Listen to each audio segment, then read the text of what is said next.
Hello, everyone, and welcome to Real Estate Daily with the House Heroes. My name is Troy, and every day we go over the news and information on the housing, real estate, and mortgage markets.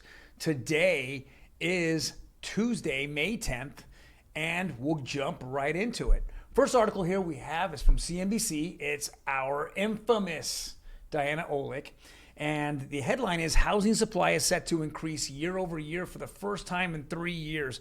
We have seen this, and I talked about it 2 weeks ago, that we just saw a bump in the actual amount of homes that hit the market here in Southern California.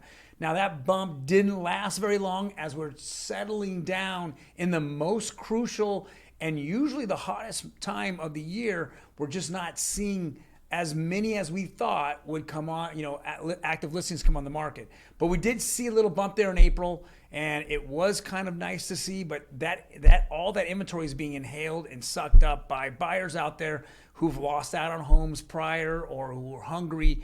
I still see that the market is still hot. We're getting multiple offers on all of our listings. I had a listing over the weekend, first open house, right around that, a little less than $1 million. I got multiple offers on that property. We'll be going in escrow in the next 24 to 48 hours on an offer that's going to be significantly higher than the asking price. But it's good to see it. Even though interest rates are going up, the buyers are still there, and there's going to be opportunity to purchase a home. Next article here, it says record high home prices, rising mortgage rates, and a glimmer of hope for buyers. So some of the things that and this is from realtor.com, and this is what they want buyers to see. Now, the median home price in April hit an all-time high of $425,000, but they're still seeing the glimmer of hope. They're still seeing that buyers are out there and they're able to qualify for loans still, and that the new loan programs, adjustable loans, and even ARMs that are out there, they're driving buyers to continually looking for homes. Even though we're in inflationary measures right now, we're still seeing it. So it's encouraging to see that. I know that, again, as a listing agent and doing open houses over the weekend, and I didn't do one on Sunday for Mother's Day, but I'm still seeing the 10 to 20 groups of people walking through homes, and they're all looking for that property.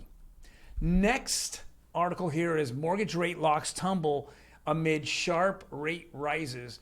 So I know that it doesn't make a whole lot of sense, but these are news articles that are coming out that are talking about, anywhere from a 3 to 7% dip in mortgage rate locks. Well, I think what we're doing is we're trimming the fat. We're seeing less people that were kind of on the fence.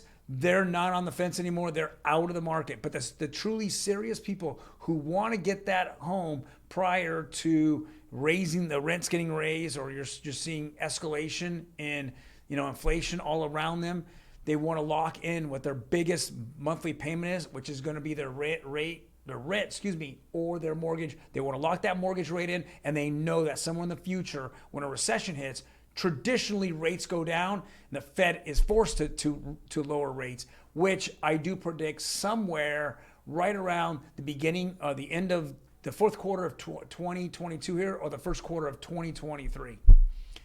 And the last article here, of course, is nationwide rates on conventional FHA and jumbo. Like I said, I think that the rate hike that the Fed had on Wednesday was already baked in or factored into these rates. That's why we're seeing them kind of stabilize.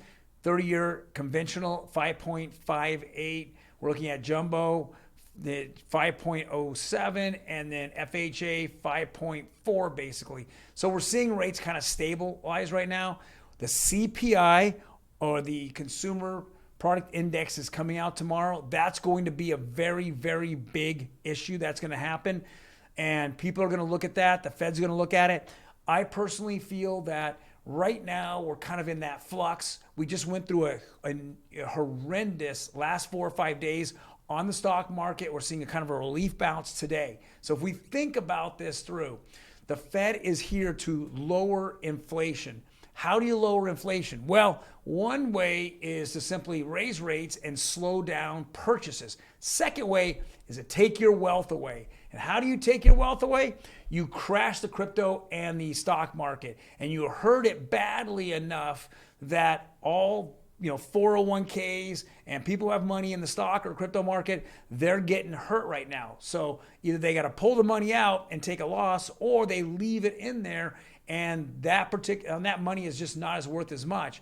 With that being said, that's another way to slow down the housing market is to take away or lower your 401k amount because of the stock market, and then that might give you the reasoning why not to be in the housing market right now, because you can't pull your money out. So just giving you kind of a food for thought. We're going to go over this more tomorrow as those will come out early in the morning. The CPI number will come out early in the morning. It will be analyzed. We will look at a lower rate. So with the anticipation is the CPI number is based upon what inflation is today minus the 12 months ago, which was in April of 2021. 12 months ago, it was at 0.6. Inflation was at 0.6 for the month of April. So whatever the rate is, that's going to come out tomorrow. They're going to minus the 0.6 off to bring it down, and it should be, as we see inflation going less than it was the month before in March. All right, everyone. Well, thank you very much for tuning in. If you like the content, hit the like button. Otherwise, go ahead and hit the notification button. We go over a 5 or 10 minute video every day on this mortgage and real estate news, give you up to date on what's happening so you know what your information, you're being informed. Otherwise, you guys have a fantastic day. I will see you tomorrow. CPI numbers coming out. We're going to see the Fed kind of react to it. You take care.